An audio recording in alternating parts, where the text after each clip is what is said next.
buenas tardes. Mi nombre es Fernando Cortés. En el día de hoy vamos a hablar sobre pequeñas y grandes historias de astronomía. De forma particular a mí me gusta bastante lo que es la historia y cómo los desarrollos históricos han podido moldear y llegar hasta nosotros con ciertas implicancias en cómo nosotros entendemos nuestro día a día o cómo nosotros entendemos la astronomía en general. Al principio las personas estaban acostumbradas a tener una relación directa con los astros. Los campesinos, los granjeros, los militares, las personas que viajaban en barco, las personas que necesitaban desplazarse grandes distancias, ocupaban las estrellas, ocupaban el cielo para poder tener una orientación. Y en estas orientaciones, en este observar el cielo, se dan cuenta de una bóveda celeste, se dan cuenta de que hay elementos que se mueven, forman constelaciones y observan ciertos elementos que van cambiando su posición en el cielo. Y a esos elementos le denominaron planetas. La primera pregunta: ¿qué significa la palabra planeta? Significa errante, significa vagabundo, ¿sí? Viene desde el griego. Y estos errantes o vagabundos eran capaces de desplazarse en este fondo celeste perfecto y eran algunos objetos los que podían moverse. El resto estaba en una cúpula fija. Entonces, ¿cuántos objetos, cuántos planetas se movían en el cielo para los pueblos griegos y romanos, por ejemplo? ¿Cuántos planetas vieron los griegos y los romanos? 5, 4, 7, 6, 8, explotan. 20. ¿Cuántos? Vieron 7 planetas. ¿Sí? En la concepción greco-romana, nosotros recordamos que la Tierra estaba en el centro del universo, estaba inmóvil, y vieron algunos planetas como Mercurio, Venus, Marte, Júpiter y Saturno. Aquí hay 5.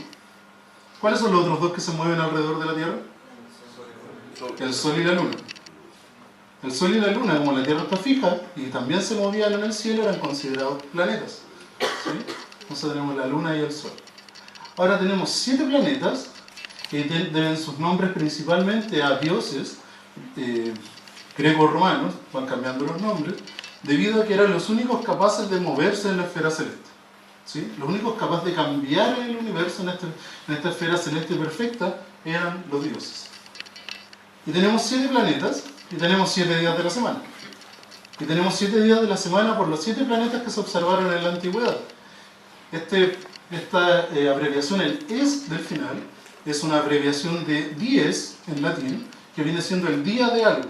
Entonces tenemos el día de la Luna, el día de Marte, el día de Mercurio, el día de Júpiter, el día de Venus, el día de Saturno, que aquí hay una mezcla con el Sabbat, y por eso termina en sábado, ¿ya? Y tenemos el domingo, y el domingo es súper raro, ¿sí? Y el domingo viene de día Dominus, día Dominicus, que es el día del Señor, o si no sería el día del Sol, ¿sí? Tenemos 7 planetas, tenemos 7 días de la semana y tenemos nuestro calendario, ¿sí? Tenemos un orden, ¿no es cierto?, de los días por lo menos como lo entendemos. Ahora la pregunta que surge inmediatamente cuando se observan planetas y se observan objetos en el universo es cómo se mueven, cómo están ordenados, qué tan lejos están estos objetos desde nuestro planeta, desde el punto de observación. Fueron muchas personas las que trataron de responder este tipo de preguntas y uno de los principales, de los primeros que trató de responder esto, las personas que están en la puerta pueden pasar por favor, hay asientos aquí adelante, todavía quedan, aquí por último aquí en la escalera, no hay problema. Fue Aristóteles, y Aristóteles da un sistema, congrega bastante información y plantea una Tierra esférica al centro del universo, con esferas perfectas girando alrededor de él, donde se encontraban los planetas, y una gran esfera celeste al final. ¿Sí? Empiezan a nacer la teoría geocéntrica. Esta teoría geocéntrica se plantea desde muy antiguo, decimos con Aristóteles, y se formaliza efectivamente con Ptolomeo, y el Almagesto.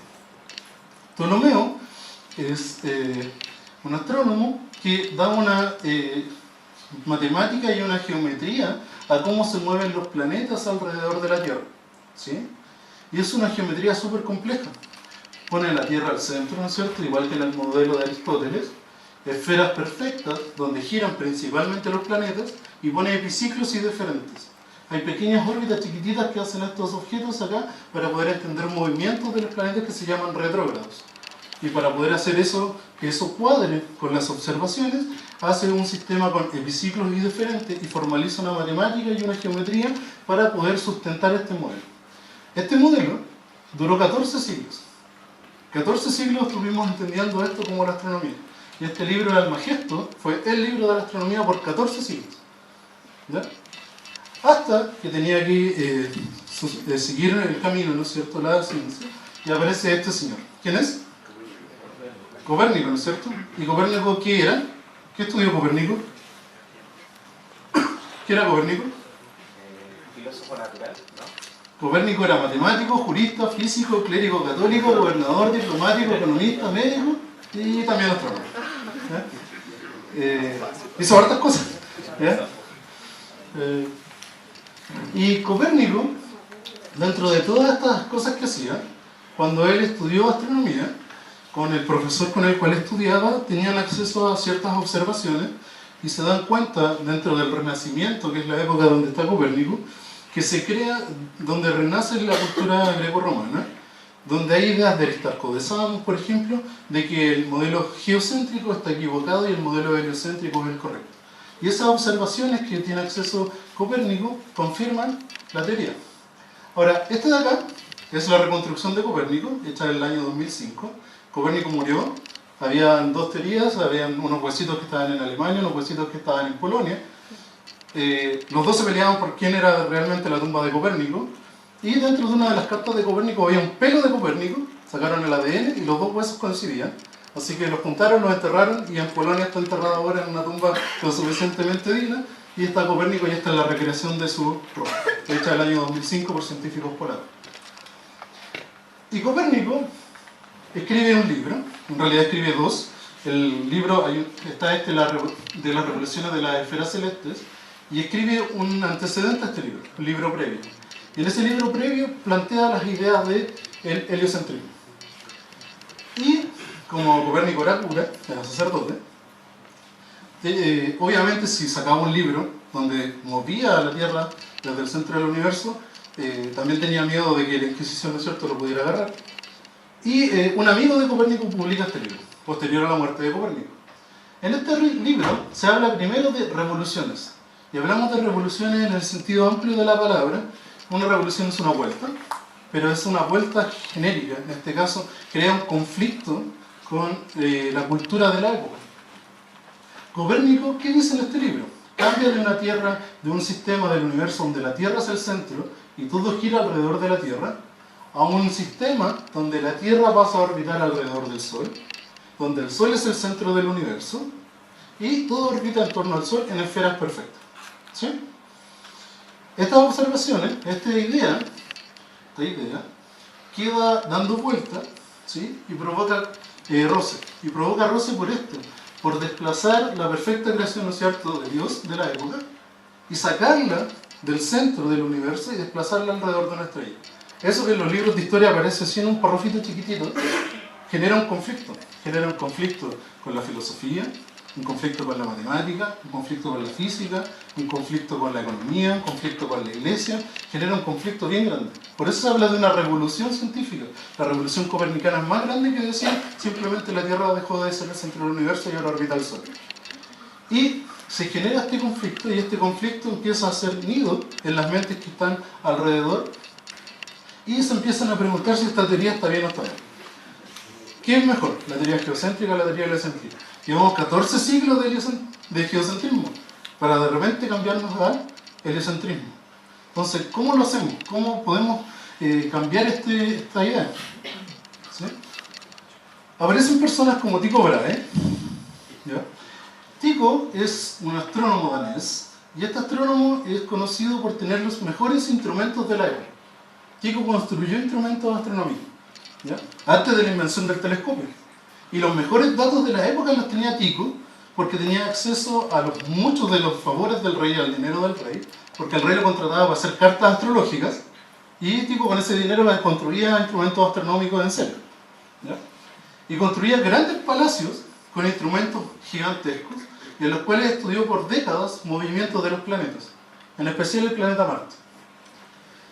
Tycho se pelea con el rey danés. Entre medio de Tycho le vuelan la nariz en una pelea de espadas, una cosa muy usual en la época. Así que tenía una nariz de cobre. Tycho se muda, se pelea con el rey danés, se va a Praga, y en Praga tiene un ayudante que se llama Johannes Kepler. Y Johannes Kepler con Tycho Brahe no tiene muy buena onda al principio. Tycho de hecho lo mandaba a hacer los trabajos más menores. Y una vez que Tycho muere, el rey le pasa los datos y le dice, bueno, ya que Kepler, que era el ayudante, que se quede con el observatorio, con los trabajos y continúe la investigación. Y Kepler accede a toda esta información, a décadas de datos astronómicos, los más precisos de la época. Y estos datos astronómicos le permiten a Kepler comprender cómo el movimiento de estos planetas podía ser entendido. Y Kepler empieza a analizar, a hacer cálculos, etc. Y llega a 3 famosas leyes que son las leyes de Kepler. Kepler propone una primera ley, que es la ley de las órbitas, de las cuales cambia esta figura perfecta, el círculo. El círculo es la figura perfecta, una de las figuras más simples de realizar. Y Kepler no quería, no cabe en la cabeza de la concepción de la sociedad de la época destruir la figura perfecta por una elipse. Le costó mucho tiempo aceptar esta idea. Entonces, ¿qué está diciendo Kepler? Kepler es un convencido de la teoría heliocéntrica, pero a la vez se resiste a la idea de cambiar el círculo, de destruir el círculo. Encuentra la ley de las áreas, en las cuales se barren áreas iguales en tiempos iguales, por lo tanto describe muy bien cómo se mueven los planetas alrededor del sistema solar, alrededor del Sol. Y encuentra una tercera ley, que es esta ley en donde dice R cubo, el radio al cubo del cual se encuentra el planeta, partido por el tiempo en el cual se demora en dar una órbita, es igual a una constante. Y con esto él puede predecir movimientos. Podemos tener una forma de anticipar eventos astronómicos. Es decir, que si ese planeta gira, se demora tanto en girar alrededor del Sol, podemos decir dónde está. Y es una ley que es súper fuerte para la época. ¿Ya? Y volveremos sobre esta historia en un ratito más. ¿Ya? Hasta que llegó... Ahora, esto uno puede decir, creer o no creer. En la época, ¿qué decían? El papel aguanta todo. Entonces, yo puedo escribir la ecuación que quiera, esa ecuación es bonita, pero ¿por qué con R cubo? ¿Por qué con T cuadrado? A lo mejor de aquí un 2, etc. ¿Sí? Entonces, yo no voy a creer hasta que no me demuestren de forma eficiente, verídica, con una observación, que nosotros estamos fuera del centro. ¿Sí? ¿Y hasta aquí llegó quién? Galileo Galilei. Galileo también es un convencido del heliocentrismo, donde el Sol está al centro del universo. Todavía se hablaba del centro del universo. ¿Sí? Y Galileo no construye un telescopio, el telescopio lo hacen unos holandeses. Galileo sabe de esta idea, la modifica y hace algo que los holandeses y todos los que lo estaban ocupando al principio no hacían. El telescopio originalmente, o este catalejo astronómico, se utilizó para ver a los enemigos venir por el océano y prepararse para un combate a distancia. O sea, si el enemigo venía lejos, ¿sí?, lo podías detectar y te podías preparar con anticipación. Galileo lo que hizo fue tomar este instrumento y apuntar hacia el cielo. ¿Ya? Y cuando apunta hacia el cielo, ¿qué hace? Galileo no tiene la capacidad que tenemos nosotros ahora de tener una cámara fotográfica, un video o de tener alguna forma de registrar las cosas. Galileo observa por su instrumento y dibuja. ¿Sí? Era la forma de tomar apuntes, ¿sí?, de registrar un evento. Y estos son dibujos de Galileo. ¿Sí? ¿Qué observó Galileo? Dentro de todas las cosas que observó, la superficie de la Luna. Se da cuenta de los cráteres, se da cuenta de montañas, se da cuenta de lo que él llamó los mares de la Luna, se da cuenta de que tiene una cierta geografía sobre la superficie, que no es una esfera perfecta. Observa planetas. A Saturno, cuando observa a Saturno, la Tierra no tiene anillo. Entonces observa a Saturno, qué raro, este planeta es como que un planeta como que tiene orejas. Lo describe de esa manera, porque no entiende esta concepción anular alrededor de Saturno. ¿Ya? Observa el planeta Venus, se da cuenta de que el planeta Venus tiene fases, como las de la Luna. ¿Y por qué un planeta debería tener fases si el que alumbra es el Sol? Y este es parte del fundamento de la teoría heliocéntrica.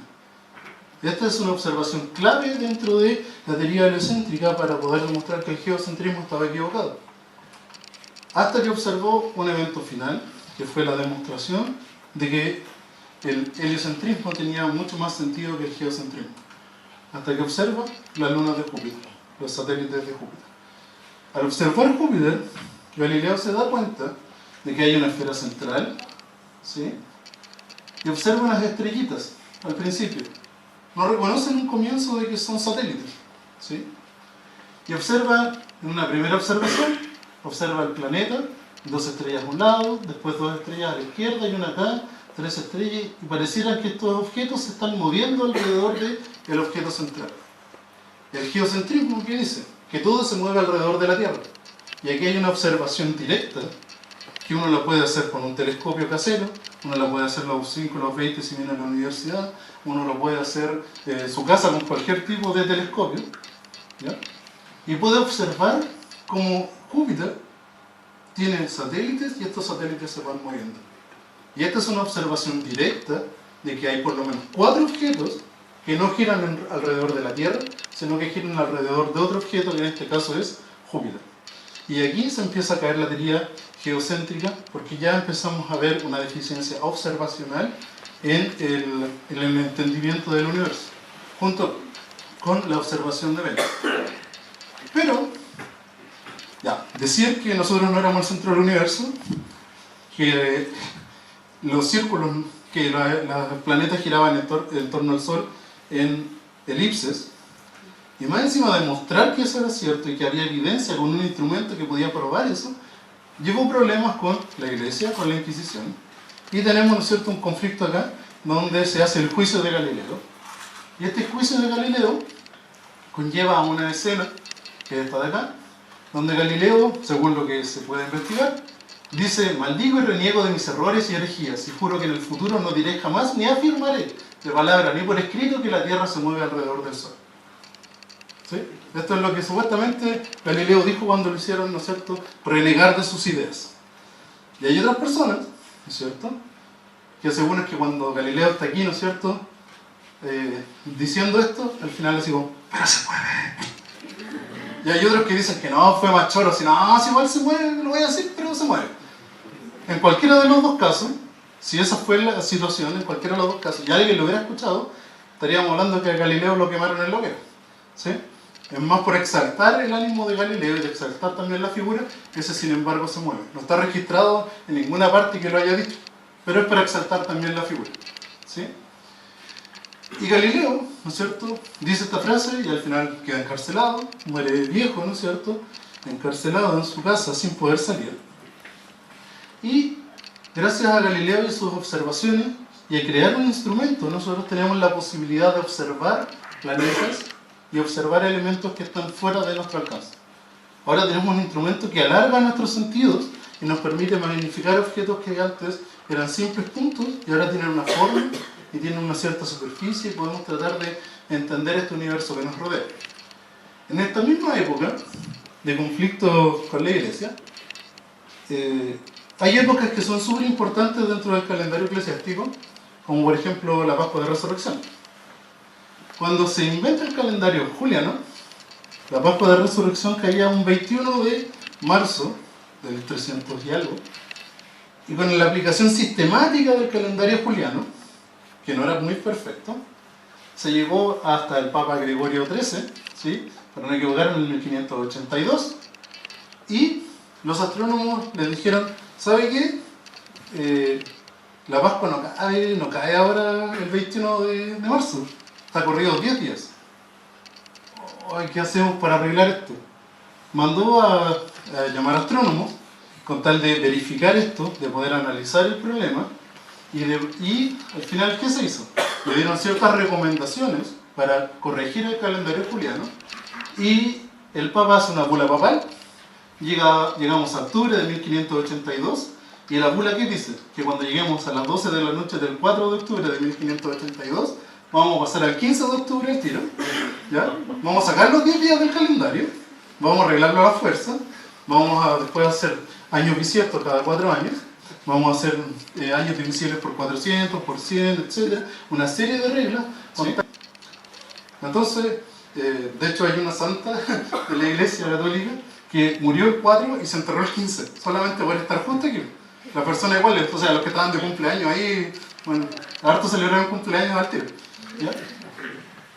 Y este calendario es el calendario que ocupamos nosotros. ¿Sí? O sea, el calendario que fue arreglado así, de esta manera, a lo bruto, cortando 10 días del calendario, es lo que nosotros seguimos ocupando hasta el día de hoy. El gran legado de Galileo, ¿no es cierto?, fue un instrumento, fue un telescopio de tipo refractor. ¿Qué significa esto? Que tiene lentes para magnificar los objetos. Y estas lentes pueden hacerse un poco más grandes, pero no infinitamente grandes. ¿Sí? De hecho, el telescopio más grande del mundo de tipo refractor, o sea, del tipo que inventó Galileo, ¿sí?, es este telescopio que está acá. Este es el observatorio Yerkes. Y este telescopio tiene esta tremenda cúpula aquí, que tiene ese telescopio, ¿sí?, cuyo lente primaria son 1.02 metros. O sea, el lente que está ahí, ¿sí?, tiene 1.02 metros, una lente de vidrio de 1.02 metros, y una distancia focal, la distancia desde este punto hasta donde nosotros podemos observar, son 19.4 metros. ¿Sí? O sea, esta tremenda cúpula tiene más aire que telescopio. ¿Sí? Y lo que magnifica no es tanto como lo que podría magnificar otro tipo de telescopio. Y además, construir telescopios de estas dimensiones significaba mucho dinero, significaba tener problemas de aberraciones en los lentes, significaba tener problemas mecánicos, los tubos se empiezan a doblar, tenemos diferentes deficiencias ingenieriles con tal de poder construir este tipo de instrumentos. ¿Sí? Y este fue el telescopio más grande del mundo y todavía se opera, y todavía está funcionando, ya más turístico propiamente tal, que se ha construido en la humanidad. Y este problema fue visto mucho antes que se construyera obviamente el telescopio Yerkes, y fue visto por Isaac Newton. Isaac Newton ya había visto como que las lentes, ¿no es cierto?, tienen aberraciones esféricas, aberraciones cromáticas, diferencias de foco, y que podrían ser muy caras de construir. Y Newton toma la luz blanca, ¿no es cierto?, logra descomponerla, crea su propio tipo de telescopio, y este es el telescopio que usó Newton, el que creó Newton. Es un telescopio principalmente con espejos, un espejo acá, llega a una lente ocular pequeña, con lo que, ¿qué se gana con este tipo de telescopio? Primero, al atravesar la luz dentro de un prisma, dentro de una lente, se pierde luz, se absorbe un poco de luz y se refleja luz. En cambio acá, solamente estamos haciendo la reflexión de la luz, y eso te permite a ti garantizar una mayor calidad en tu imagen, y además puedes hacer crecer este espejo lo suficientemente grande hasta el día de hoy. Entonces este tipo de telescopios empieza a ganar terreno, ¿sí? Y esta es la base de los telescopios que se ocupan actualmente. Además, Newton dice, ¿no es cierto?, que estaba un día debajo de un manzano, le cayó una manzana en la cabeza y se le ocurrió mágicamente una teoría de la gravedad, ¿sí? Hay gente que dice que se le cayó la manzana en la cabeza, que él se cayó de cabeza, que lo estaba mirando de lejos que se cayó la manzana, etcétera, etcétera, etcétera. La cosa es que Newton trata de entender que esta misma fuerza, que es la que hace que la manzana caiga hacia la Tierra, es la misma fuerza que mantiene a la Luna unida a la Tierra. ¿Sí? Y esta idea, que al final es la ley de gravitación universal de Newton, tiene 1, 2, 3, 4, 5 términos y se ve súper simple. ¿Sí? Pero Newton, para poder demostrar esta ley, para poder demostrar esta ecuación, tuvo que inventar la matemática para sustentar esa ecuación. Newton inventó el cálculo integral y diferencial. ¿Sí? Aquí en la U, a mí por lo menos me hizo llorar sangre el cálculo integral y diferencial, ¿ya? Lo pasé apenas. Y Newton, para poder validar esta ley, ¿sí?, para poder validar esta ley, tiene que sumar cosas. Tiene que sumar pedacitos muy chiquititos de áreas. Y entonces tiene que integrar. Entonces el cálculo integral y diferencial, por lo menos desde el lado de Newton, se usa y es el fundamento, crea una matemática para fundamentar una ley, ¿ya?, que es la ley de gravitación universal. Además crea las 3 leyes de Newton, y en estas 3 leyes de Newton, con estas leyes nosotros podemos entender cómo se mueven los autos, cómo, ¿no es cierto?, podemos mandar gente al espacio, cómo podemos generar, por ejemplo, armas de fuego, etc. En montañas rusas y cuántas cosas más podemos hacer en base solamente a tres leyes, las tres leyes de Newton. ¿Sí? Todo este compendio de cosas que hizo Newton las plasma en un solo libro, que es el Principia Mathematica, ¿sí? El libro de ciencia por mucho tiempo, ¿sí? Y este Principio Mathematica contiene parte de lo que es el cálculo, contiene óptica, contiene astronomía y contiene todas las investigaciones que Newton también hizo. Newton también era alquimista entre medio de todas sus cosas. También tenía un lado en esta época, ¿cierto?, de transformar cosas en oro, etc. Y todo eso está plasmado dentro de este libro. Y este libro fue, como les vuelvo a decir, uno de los libros más importantes y de hecho sigue siendo el fundamento de la física que tenemos hasta ahora. Ahora, si volvemos, ¿no es cierto?, con el tío Kepler, habíamos dejado esta historia olvidada, nosotros podemos tomar F igual a M partido por A y llegar a R cubo partido por T cuadrado igual a K en simples pasos matemáticos. Yo creo que en esta pizarra basta y sobra espacio para pasar de aquí a acá. Lo que a Tycho le demoró varias décadas de observación y lo que a Kepler le demoró varias décadas también de trabajo para formular esta ley, están contenidas dentro de las leyes de Newton. Entonces las leyes de Newton toma esta información, toma la teoría de Copérnico, toma las leyes de Kepler, toma las ideas de Galileo y empieza a construir, ¿no es cierto?, una idea, y al final estas ecuaciones que son sencillas contienen otras leyes que están entre medio. ¿Sí? Y hasta este momento, ¿sí?, Newton era súper cabrón, ¿sí? De hecho fue por mucho tiempo, ¿no es cierto?, como el Big Boss de la física, y al igual que fue por mucho tiempo, ¿no es cierto?, incontrarrestable lo que él estaba diciendo. Ahora, esa incontrastabilidad de Newton, ¿sí?, llega hasta el año 1905. ¿Sí? Nos saltamos un poquito en el tiempo acá, hasta 1905. Y en 1905, ¿quién aparece? Albert Einstein. ¿Sí? Albert Einstein, ¿qué dice? Newton tenía una idea de que el tiempo y el espacio eran cosas separadas. Este es el espacio y el tiempo podía circular independiente del espacio.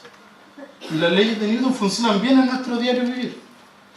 Pero Einstein empieza a pensar, y hay una idea que es clave. ¿Qué pasa si nosotros podemos subirnos a un haz de luz y movernos a la velocidad de la luz? Esa idea, ese pensamiento lo lleva a construir la teoría de la relatividad general y especial. Y con esa teoría se da un nuevo vuelco, una nueva revolución al entendimiento científico. Einstein a todo esto se gana el premio Nobel, no por la teoría de la relatividad, sino por el efecto fotoeléctrico, ¿sí?, la explicación de otro tipo de fenómenos. Y Einstein nos da una serie de ecuaciones que empiezan a moldear nuestro mundo, la forma de que entendemos la física y la astronomía. La más famosa, ¿no es cierto?, E igual a mc cuadrado. ¿Sí? De hecho, aquí le faltó un pedazo que está como por acá, ¿sí?, porque faltan unos términos de la ecuación es mucho más grande. ¿Sí? Y esta E igual a mc cuadrado, ¿qué nos dice? Que la masa y la energía son equivalentes. Tenemos una forma de transformar masa en energía. Y eso no se comprendía. ¿Cómo yo, que soy masa, me puedo pasar en energía? ¿Cómo puedo hacer esa conversión? Y da ciertas ecuaciones que hablan sobre alargamiento y compresión del tiempo, agujeros negros, etc. Y con esta ecuación, E igual a mc cuadrado, nosotros entendemos ahora cómo funcionan los procesos dentro de las estrellas, cómo esta estrella está transformando material y liberando energía, y cuál es el proceso, cuál es la ecuación que puede modelar este tipo de transformación, de manera muy genérica obviamente. Además, la masa puede curvar el espacio y el tiempo. Es una idea que no se concebía, ¿cierto?, en la idea de Newton, donde una masa, el Sol por ejemplo, puede deformar el espacio en el cual se encuentra. Y producto de esta deformación, por ejemplo, una estrella que nosotros podríamos estar acá, ¿no es cierto?, no la podríamos ver en la línea de vista, aparece ahora en nuestra línea de observación. Y esto se comprobó de esa manera, observando un eclipse solar en el cual había estrellas que evidentemente no podríamos observar y se observaban.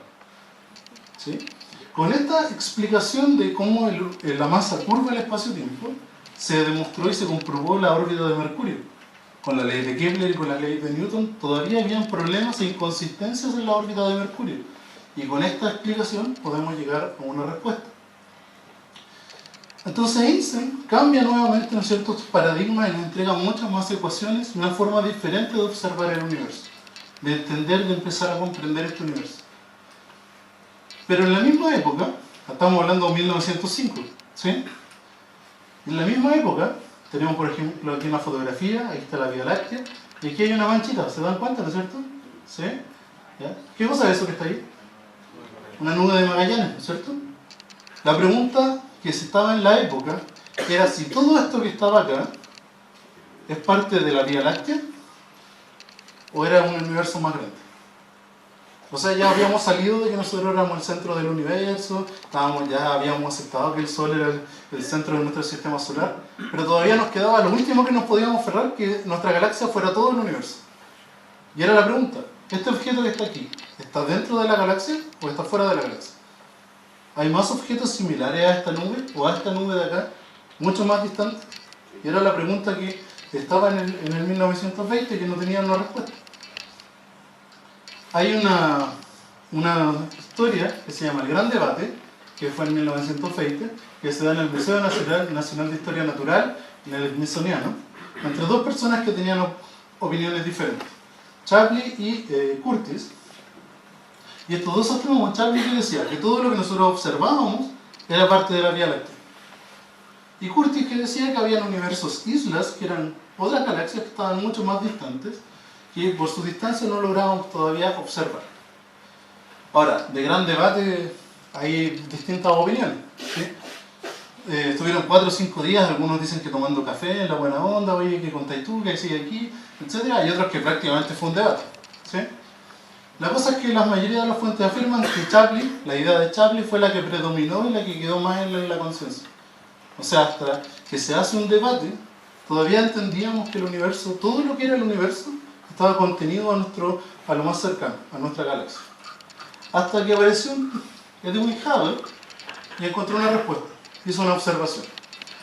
Y la observación que hace Hubble, que es el astrónomo que está acá, ¿el qué hace? Él toma un instrumento, ¿sí?, un telescopio, y con este telescopio él observa galaxias, observa algunas cosas que son galaxias, que tienen esta característica galáctica, y se da cuenta de que si él logra, él tenía uno puede obtener mucha información a partir de una observación astronómica, y él tiene la genialidad de poner en el eje X la distancia y en el eje Y la velocidad con la cual esos objetos aparentemente se movían, ¿sí? Hasta esta época no se había hecho este tipo de observación o este tipo de gráfico. Entonces aquí pone distancia y aquí pone una velocidad. Cuando hace esto, se da cuenta de que hay ciertos objetos que mientras más distantes están de nosotros, más rápido se alejan, ¿sí? Es como por ejemplo que yo viera la primera fila está muy cerquita y no se alejan tan rápido, ¿sí? Pero mientras más atrás, están corriendo cada vez más lejos y están cada vez corriendo más rápido, alejándose de un punto, ¿sí? En este caso de nuestra posición, ¿sí? Con esta idea, Hubble empieza a tener notoriedad y empezamos a tener una idea, ¿no es cierto?, de que hay estos elementos que están más lejos de los límites de nuestra propia galaxia y que están muy, muy, muy distantes, y además es súper raro que se están alejando. Ahora, aquí estamos 1929, en esta publicación del 2001, ¿sí?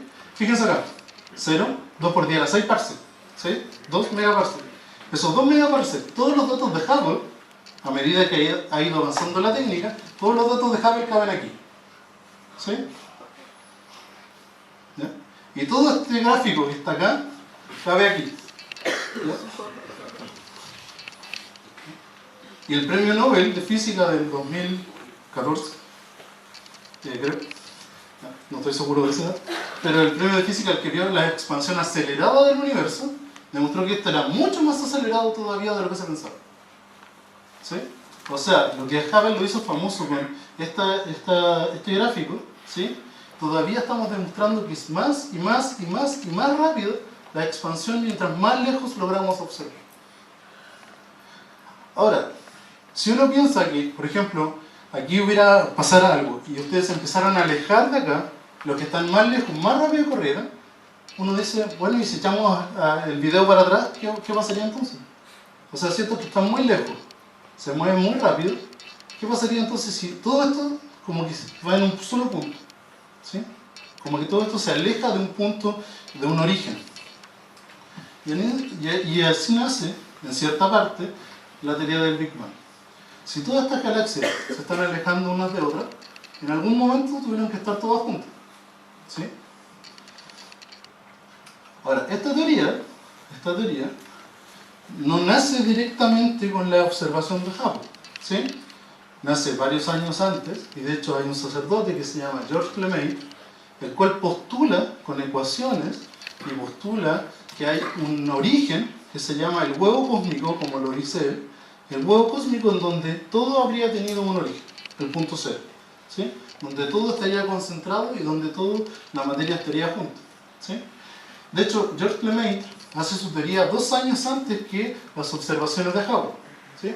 De hecho, fue a ver a Albert Einstein y no lo pescaron mucho, ¿sí? No fue tan conocida la teoría de LeMaitre, hasta que salen las observaciones de Hubble, reviven su teoría y las personas lo empiezan, ¿no es cierto?, a catalogar adecuadamente. Ahora, George LeMaitre habla de un huevo cósmico, ¿sí? Pero nosotros hablamos de Big Bang. El Big Bang no nace porque alguien le quiso poner el gran pium, o la gran explosión, o el gran algo, ¿sí? Porque aquí es el gran pum, sino que nace por esta persona que se llama Fred Hoyle, que Fred Hoyle tenía otra idea. El universo, si se está expandiendo, era producto de que se creaba materia continuamente. ¿Sí? La teoría de él proponía un universo donde la materia se creaba continuamente y eso provocaba la expansión. Que no era necesario un origen, un punto infinitesimal en donde todo hubiera surgido. Y este astrónomo, igual que los astrónomos de hoy, tenía un programa en la radio que todo el mundo escuchaba, lo cual hoy día no pasa, ¿ya? Entonces él tenía un programa en la radio, en la BBC, y se aprovechó de este programa para decir, la teoría del Big Bang, la teoría del Big Bang, ¿ya? Entonces empezó a burlarse de la teoría del Big Bang, pero esta teoría del Big Bang empezó a pegar. El nombre, a pesar de que fue una burla de parte de los astrónomos que no creían en la teoría, se quedó impregnado y lo seguimos usando hasta el día de hoy, ¿sí? Ahora, los telescopios de tipo newtoniano fueron creciendo en tamaños. Y fueron creciendo en tamaños, ¿por qué? Porque mientras un telescopio era mucho más grande, teníamos la capacidad de coleccionar, de juntar más información y observar elementos que estaban muy distantes en el universo, ¿sí?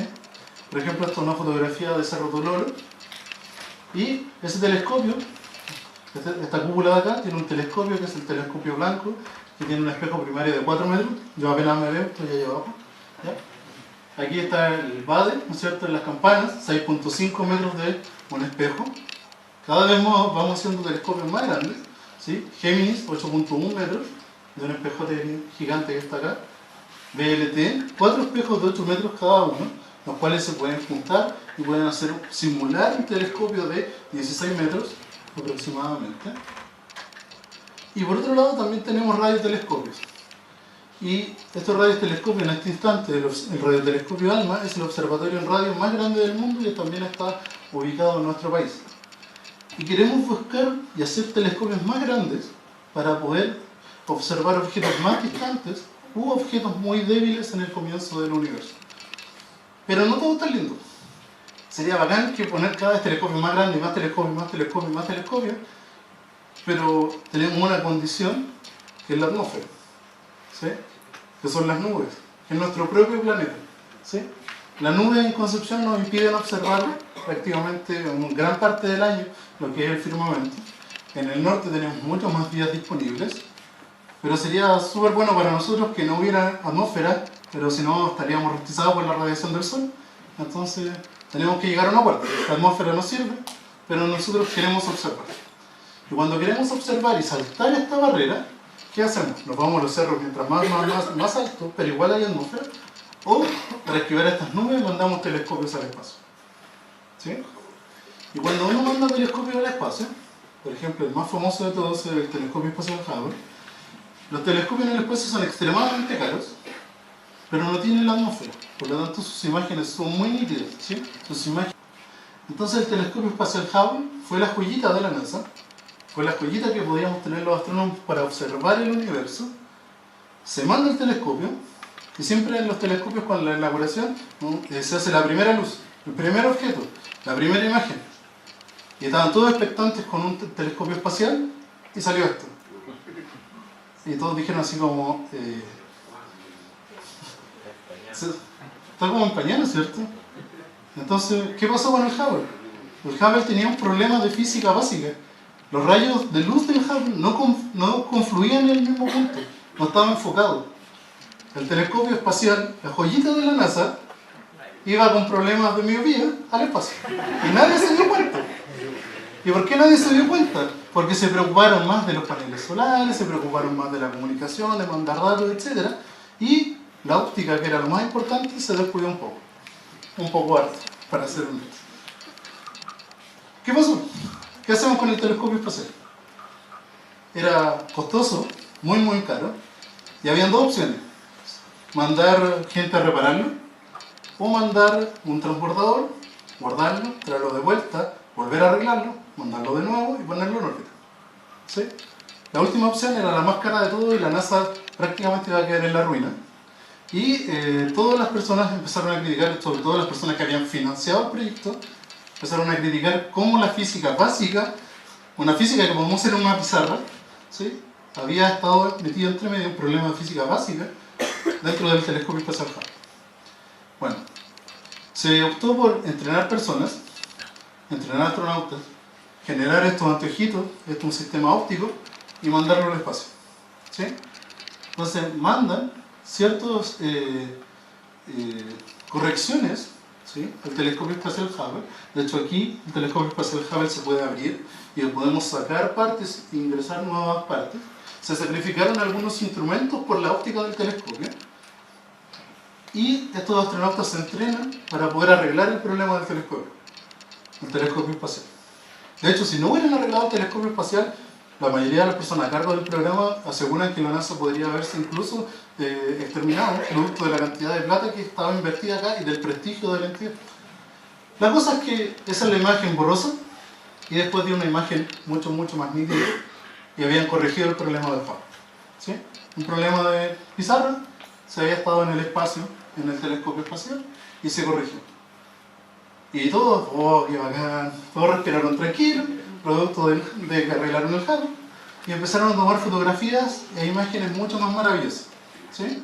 Por ejemplo esto, ¿sí?, donde son nubes de polvo y gas que están formando estrellas.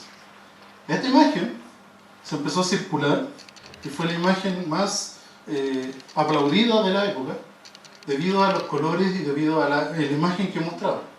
Fue tan popular que el director del programa del Hubble entró a una feria y encontró estampados de esta imagen en todos los productos habidos por haber, y encontró un calzón y lo dejó ahí en su escritorio estampado con la imagen, ¿no es cierto?, ícono del Hubble, y estaba en merchandising por todo el mundo con esta imagen.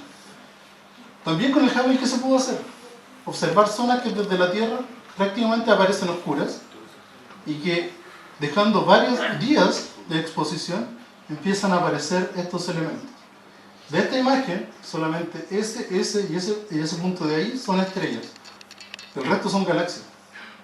Son galaxias que nosotros desde la Tierra no podíamos observar y que estaban ligadas por la atmósfera, por nuestra instrumentación, pero el telescopio espacial no se le negaron. Y la tenemos a la vista y la tenemos disponible. Una de las imágenes del campo profundo del Hubble. Ahora,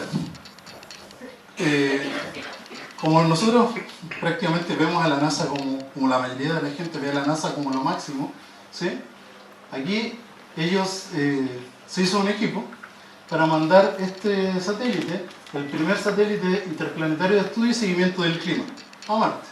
Costó $125 millones. ¿Sí? Y cuando uno trabaja en proyectos muy grandes, lo que pasa es que tienes que pasar una parte a una empresa, una parte a un laboratorio, otra parte a otra persona, pero todos tenemos que ponernos de acuerdo. ¿Sí? Aquí no pasa eso. ¿Ya? Aquí estaban dos instituciones, ¿sí?, JPL, Lockheed Martin Astronautical de Denver, Y uno usó el sistema métrico y otro usó el sistema inglés. ¿Sí? Cada uno en su bola, cada uno hizo lo que consideraba que era lo correcto. Nunca se dijeron, oye, tú estás trabajando en centímetros, nosotros estamos trabajando en pulgadas. No hubo ese entendimiento. Mandaron el satélite, sin haber sabido eso, dieron las instrucciones. El satélite entendió lo que pudo entender de la instrucción y tenía previsto acercarse al planeta a una distancia entre 139 y 149 kilómetros. Pero lo hizo a 60 kilómetros. Muy cerca de lo presupuestado, cuando el máximo era 85.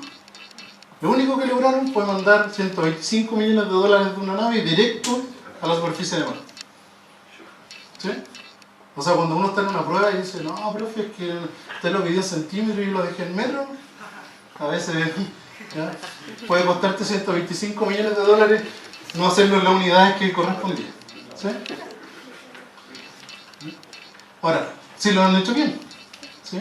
Por ejemplo, el Curiosity. El Curiosity aterrizó el 5 de agosto del 2012 en el planeta rojo. Sigue dando información, sigue entregando muestras. Y como un desafío tecnológico, el Curiosity el 5 de agosto pero del 2013 se reprogramó desde la Tierra para que se cantara el cumpleaños feliz solito en Marte. ¿Ya? Hay dos robots nuevos que están en Marte y este se cantó solito su cumpleaños feliz en un planeta entero para él, con tal de demostrar que se podía tomar este instrumento, seguir acoplándole nuevas instrucciones y que el robot pudiera seguir funcionando y haciendo otro tipo de operaciones. Ahora, obviamente, tuvo un costo energético que se cantara el cumpleaños feliz. ¿Ya? Así que se lo cantó una vez solito en Marte y no se lo cantó nunca más. ¿Ya? Y si uno lo busca en YouTube, está el cumpleaños feliz, lo pueden buscar, es súper triste.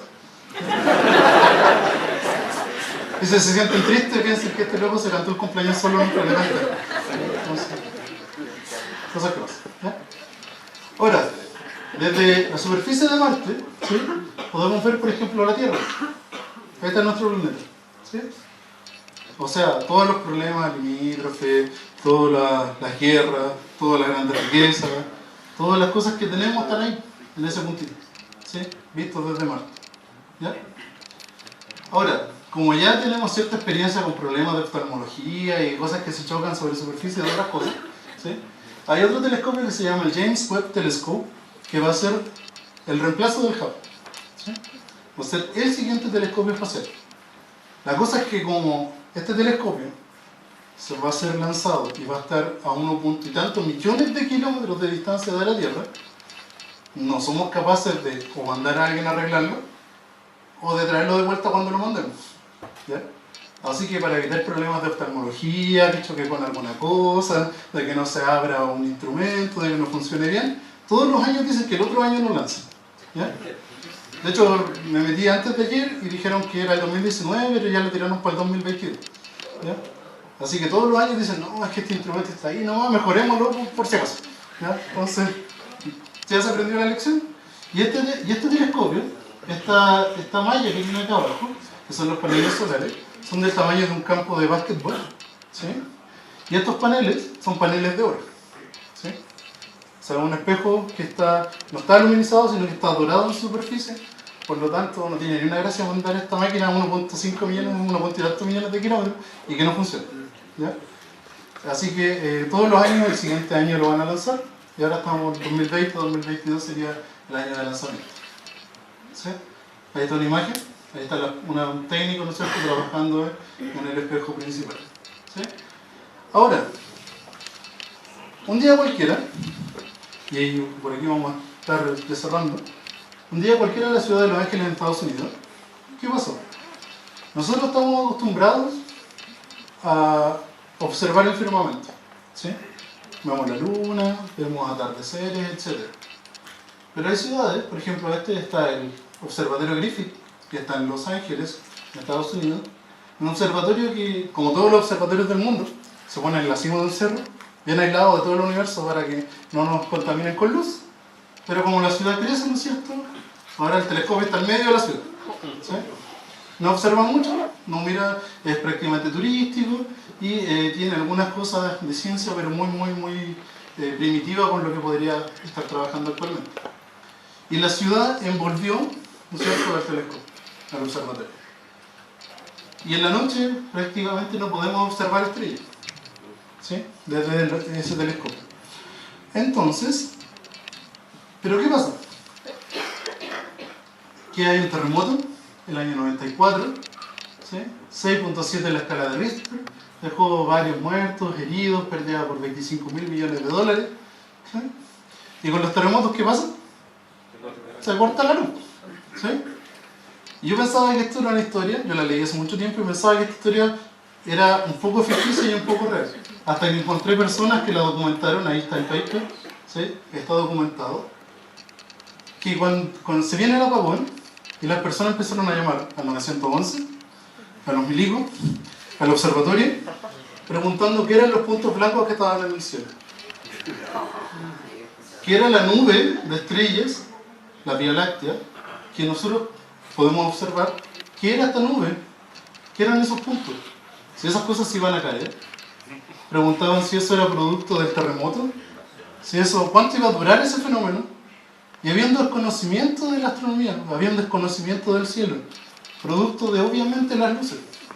Entonces las luces a nosotros nos hacen cegar, nos ciegan de este cielo que nos rodea.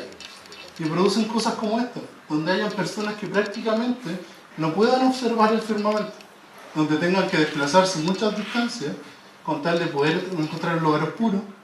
Hay, por ejemplo, un evento en Estados Unidos, en Nueva York o Manhattan, donde observan un atardecer directo por una calle.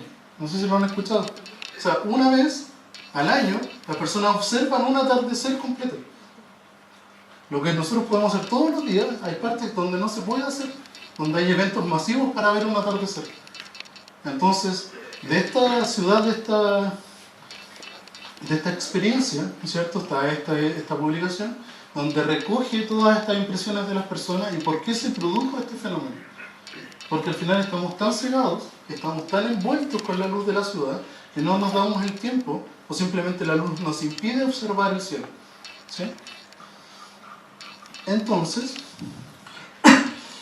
después, obviamente, al otro día el observatorio Griffith, cuando todo estuvo lleno, ¿no es cierto?, cuando todo se regularizó, estuvo lleno recibiendo visitas de qué eran esas cosas que estaban en el cielo.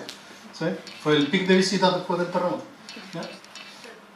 Ahora, al igual, ¿no es cierto?, que los Simpsons en esta imagen, nosotros podemos observar el cielo desde nuestras casas, desde nuestra ciudad, desde un campo, desde la playa, donde hay personas que no lo pueden hacer. Entonces, la astronomía trata de hacer este tipo de actividades con tal de que nosotros tomemos el peso de los objetos que nos han rodeado, que están ahí, que tienen historias, que tienen un cierto significado, un simbolismo, y que simplemente nosotros estamos perdiendo producto de la luz. Y es súper bueno de que se integren, ¿no es cierto?, conozcan si están iluminando bien, si están iluminando mal, de cómo poder mejorar, y que el universo que nosotros tenemos sobre nuestro cielo, este tesoro que tenemos, que es prácticamente el cielo de todo nuestro país, sobre todo el cielo del norte, es un tesoro, un patrimonio de la humanidad, que nosotros podemos ir perdiendo de a poquito producto de la luz. ¿Sí? Ahora, hemos dado un recorrido bien escueto, ¿no es cierto?, desde una teoría geocéntrica hasta llegar, ¿no es cierto?, a este punto, donde ya tenemos telescopios profesionales, donde tenemos múltiples teorías, donde tenemos computadores que nos ayudan a hacer la pega para observar el firmamento que nos rodea y que nosotros tenemos disponible de nuestro país. Y por su atención, muchas gracias.